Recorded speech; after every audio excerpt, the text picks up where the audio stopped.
Na siku hii ya leo kuanzia mwendo wa saa 12 na dakika 50 hivi, ama tuseme saa 10 ikiwa kasoro saa 12 ikiwa kasoro dakika 10, tutakuwa tunakuletea mashindano ya riadha kutoka kule jijini Accra nchini Ghana.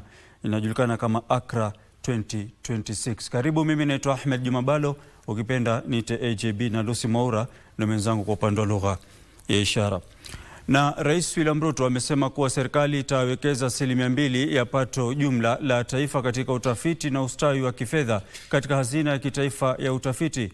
Akizungumza katika ikulu ya Nairobi baada ya kukabidhi vyeti vya kuhudumu kwa taasisi za KEMRI na KAIST, Rais alisema kuwa hatua hiyo itatoa mabilioni ya pesa za kuimarisha ubunifu na sayansi na hivyo kujaliza mipango ya utawala wake ya kubadili nchi hii.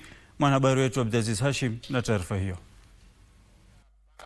Our commitment with our resources. Rais William Ruto amekabidhi rasmi vyeti vya vyuo vikuu kwa taasisi pevu ya sayansi na teknolojia KAIST na taasisi ya utafiti wa kimatibabu nchini KEMRI, na hivyo kuzipandisha hadhi taasisi hizo mbili kuwa vyuo vikuu kamili.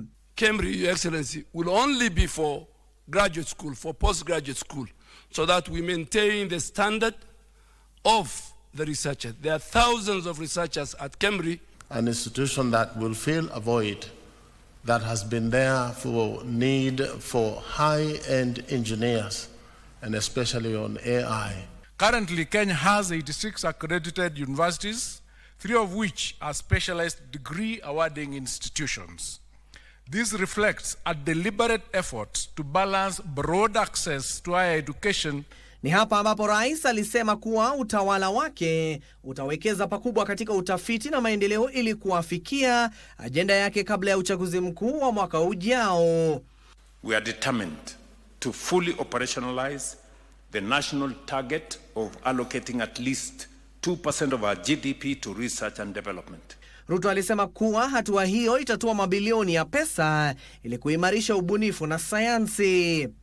And I have asked the Prime Cabinet Secretary where we have located the Department of Research, Science, Innovation and Technology to make sure that we bring all our energies, all our resources and all our thoughts. And I hope, Professor, you have had the initial meeting with all the research institutions so that we can consolidate that place.